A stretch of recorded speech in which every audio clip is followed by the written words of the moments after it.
সামনে আপনাদের HSC board পরীক্ষা।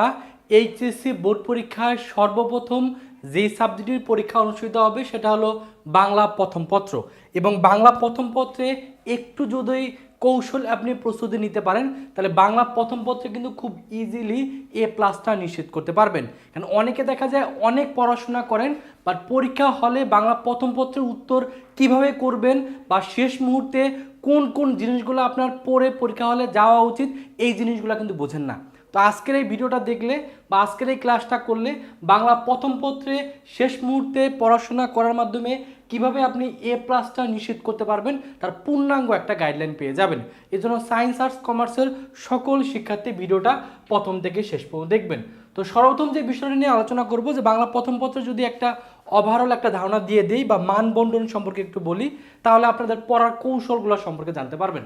তো আপনারা অলরেডি জানেন যে বাংলা প্রথম পত্রের ক্ষেত্রে সৃজনশীল টোটাল 11টা প্রশ্ন দেওয়া থাকবে। সেখান থেকে আপনাকে 60টা সৃজনশীল প্রশ্ন বা সিকিউ প্রশ্ন উত্তর করতে হবে। প্রত্যেকটার মার্ক 10 করে, টোটাল 70 মার্ক। আর এমসিকিউ থাকবে হলো 30টা।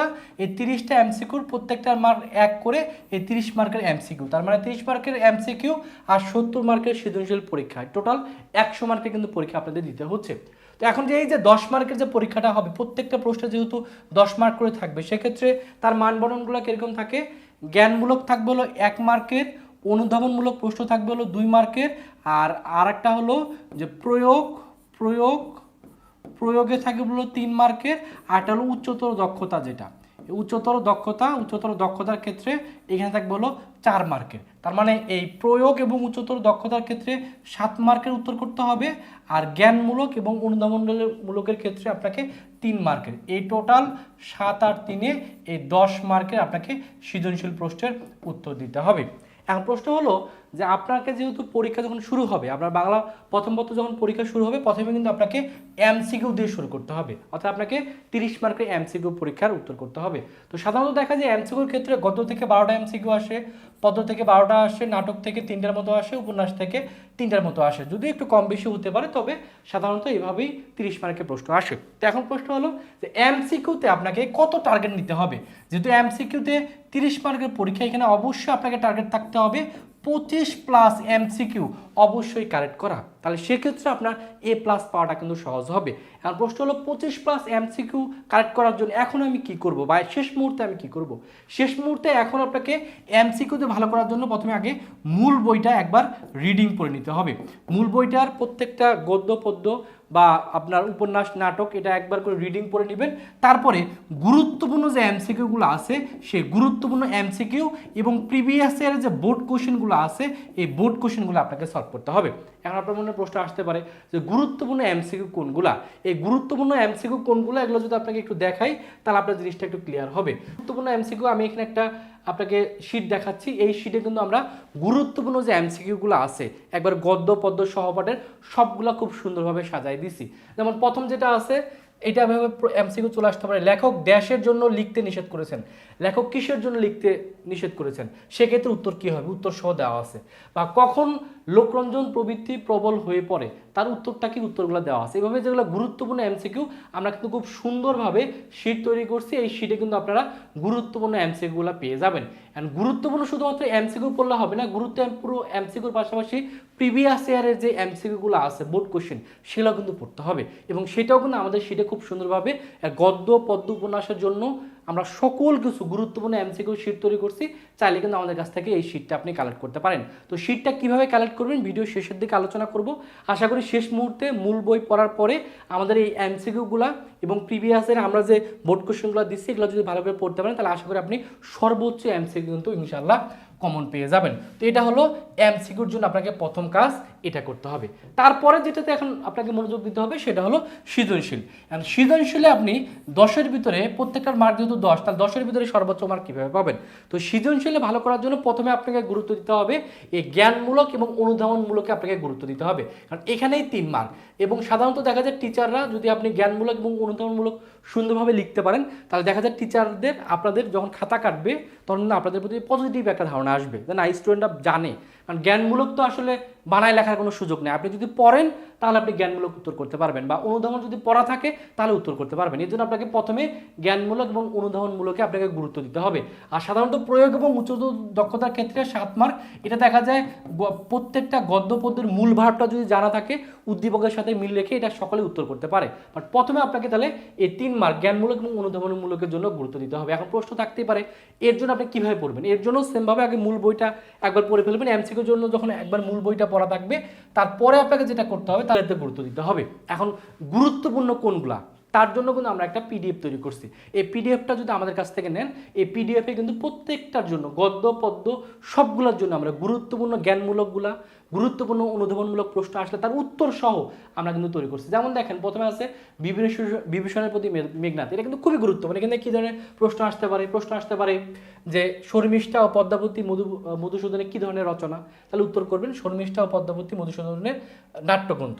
তারপর আসতে পারে মাইকেল মধুসূদন দত্ত কোথায় মৃত্যুবরণ করেন, কোথায়? কলকাতায়। তারপর আসতে পারে যে বিদুর শব্দের অর্থ কি, বিদুর শব্দের অর্থ কি? চাঁদ। তারপর আসতে পারে রাবণের মায়ের নাম কি, নিক্সা। এভাবে কিন্তু আমরা খুব সুন্দরভাবে জ্ঞানমূলক যেগুলো একবার গদ্যপদ্যর জন্য এবং সহপাঠ সহ সবগুলোর জন্য একবারে গুরুত্বপূর্ণ যেগুলো পরীক্ষা আসার মতো, সেরকম কিন্তু আমরা পিডিএফ তৈরি করছি। এই পিডিএফ লেকচার শিটটা বা সাজেশনটা আপনি আমাদের কাছ থেকে কালেক্ট করতে পারেন। এটা কালেক্ট করলে আশা করি ক খর জন্য বাংলা প্রথম পত্রে কোনো ধরনের টেনশন করতে হবে না।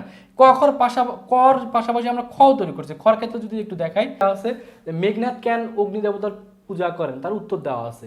বিভীষণের কথায় মেঘনাদের মরবার ইচ্ছা হলো কেন, এভাবে কিন্তু আপনার অনুধাবনমূলক প্রশ্ন আসবে এবং সেটার উত্তর কিভাবে করবেন, উত্তরগুলো খুব সুন্দরভাবে কিওয়ার্ড আকারে দেওয়া আছে, যাতে আপনি পরীক্ষা হলে উত্তর করতে পারেন। তো আমাদের কাছ থেকে যদি এই ক খর এই লেকচার শিটটা কালেক্ট করেন, তাহলে আশা করি কখনই আপনার কোনো ধরনের টেনশন করতে হবে না। বাংলা প্রথম পত্রে ক খর জন্য আপনি সর্বোচ্চ মার্ক কিন্তু ইনশাল্লাহ আপনি তুলতে পারবেন। এখন মিললে আলোচনা করবো কি নিয়ে, এখন আলোচনা করবো গ ঘ নিয়ে। এই গ ঘতে ভালো করার জন্য অবশ্যই আপনাকে আগে মূল ভাবগুলা মানে প্রত্যেকটা গদ্য এবং পদ্যের মূল কথা কি, মূল ভাব কি, সেটা একটু জেনে রাখতে হবে। কারণ অনেকে দেখে যে গদ্য পদ্য অনেক পড়েন, বাট পরীক্ষা হলে যখন চলে আসে তখন আপনি বুঝতেই পারেন না এখানে আসলে কোন বিষয়টা নিয়ে আপনাকে লিখতে বলছে। তো এর জন্য আমি যেটা বলবো যে আপনাকে উচিত হলে এখন আপনার এই মূল ভাবগুলো জেনে রাখা। কারণ পড়বেন তো, পড়া তো সকল কিছু থাকবে, বাট আপনার পরীক্ষা হলে লিখতে হবে ওই মূল ভাবকে মাথায় কনসেপ্ট করে। তো এখন আমরা মিলে ওই মূল ভাবগুলো নিয়ে আলোচনা করব, যে প্রত্যেকটার জন্য কোনটার জন্য কি কি আছে সেটা একবার বিস্তারিত আলোচনা করব। যেমন প্রথমে আমরা অলরেডি জানি গদ্যতে 4টা প্রশ্ন থাকবে, সৃজনশীল প্রশ্ন, সেখান থেকে 2টা উত্তর করতে হবে। সেখানে গুরুত্বপূর্ণ যেগুলো না পড়লেই নয়, এবং সাজেশন আকারে এর আগে আমরা ভিডিও দিচ্ছি, সেখানে কিন্তু অলরেডি বলছে যে এগুলো খুবই গুরুত্বপূর্ণ, এগুলো পড়লে আশা করি এখান থেকে 2টা আপনি সৃজনশীল উত্তর করতে পারবেন। তো প্রথমে যদি প্রশ্ন আসে অপরিচিতা নিয়ে, সেক্ষেত্রে গ ঘতে যে প্রশ্নগুলো আসবে তার মূল কনসেপ্টগুলো কিন্তু আমি এখানে তুলে ধরছি। এই কনসেপ্টগুলো যদি জানা থাকে তাহলে আপনি গ ঘর উত্তর ইনশাল্লাহ আপনি করে দিয়ে আসতে পারবেন। আর প্রিভিয়াস ইয়ারের কোশ্চেন ব্যাঙ্কগুলো একটু সলভ করা থাকলে, বা প্রিভিয়াস ইয়ারের বোর্ড কোশ্চেন সলভ করা থাকলে। তো অপরিচিতা যদি আসে তাহলে সেক্ষেত্রে মূল কনসেপ্টটা কি সেটা অবশ্যই মাথায় রাখবেন, সেটা হলো যৌতুক প্রথার বিরুদ্ধে সম্মিলিত প্রতিরোধ। অপরিচিতা মনস্তাবে ভেঙে পড়া এক ব্যক্তিত্বহীন যুবকের স্বীকারোক্তির গল্প, তার পাপ স্খলনের অকপট কথামালা। এইটা হলো অপরিচিতা গল্পের মূল যে কনসেপ্ট, সেটা এটার উপর বেস করে দেখবেন গ ঘ প্রশ্ন আসবে। আশা করি এই কনসেপ্টটা মাথায় থাকলে আপনি উদ্দীপকের সাথে সামঞ্জস্য রেখে আপনি উত্তর করতে পারবেন।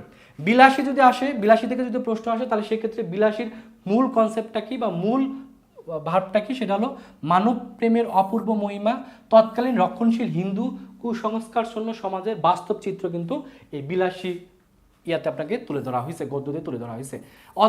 অর্ধাঙ্গী থেকে যদি আসে, তাহলে সেক্ষেত্রে অর্ধাঙ্গীর মূল ভাবটা কি? মূল ভাবটা হলো নারী দাসত্ব, মানসিক দাসত্ব, নারীর অধিকার, নারী শিক্ষার গুরুত্ব এবং নারীর মানসিক উন্নয়নের প্রয়োজনীয়তা সম্পর্কে অর্ধাঙ্গীতে কিন্তু আলোচনা করা হয়েছে। তার মানে মূল জিনিসটা মাথায় রাখবেন।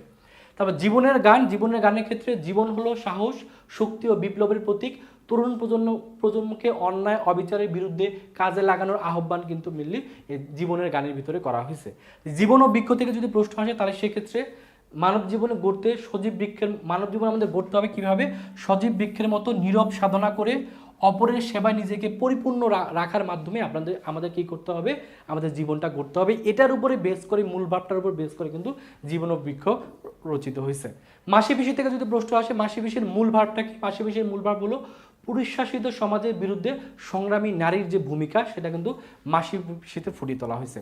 রেনকোট থেকে যদি প্রশ্ন আসে, রেনকোটের মূল ভাবটা হলো মুক্তিযুদ্ধ এবং পাক বাহিনীর দখলদারিত্ব ও নারকীয় ধ্বংসযজ্ঞর সম্পর্কে মিললি এই রেইনকোটের কিন্তু জিনিসগুলো তুলে ধরা হয়েছে। তার মানে এই গুরুত্বপূর্ণ যেগুলো আছে সেগুলো প্রত্যেকটা মূল ভার্বগুলো বলে দিলাম, এটা মাথায় রাখবেন।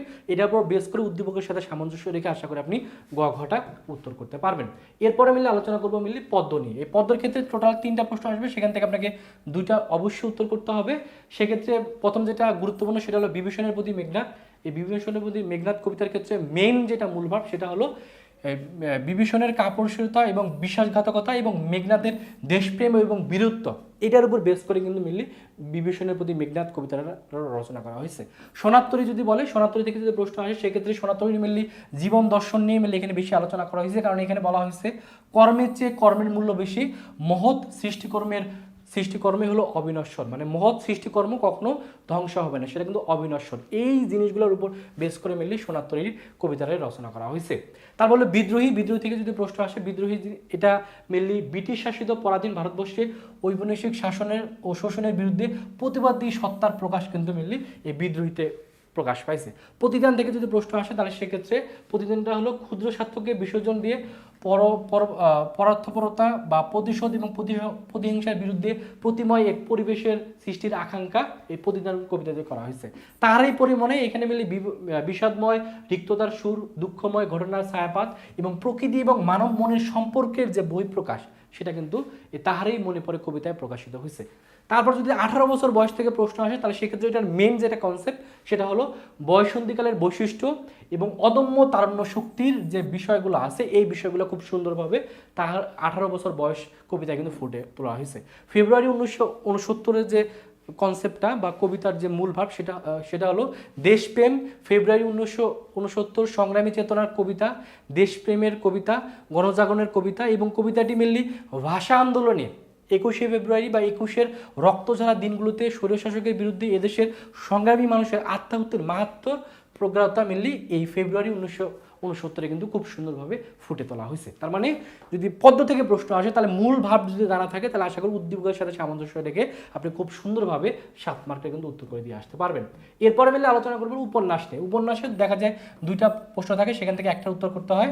সেক্ষেত্রে আপনাকে মেন যে চরিত্রগুলো আছে এই চরিত্রগুলো ভালো করে পড়তে হবে, বিশেষ করে মোদির চরিত্র, খালেদ ব্যাপারী, রহিমা, জামিলা, আকাশ, মুদাসের পীর, এটা একটু ভালো করে দেখবেন বা চরিত্রগুলো একটু ভালো করে পড়ে নেবেন।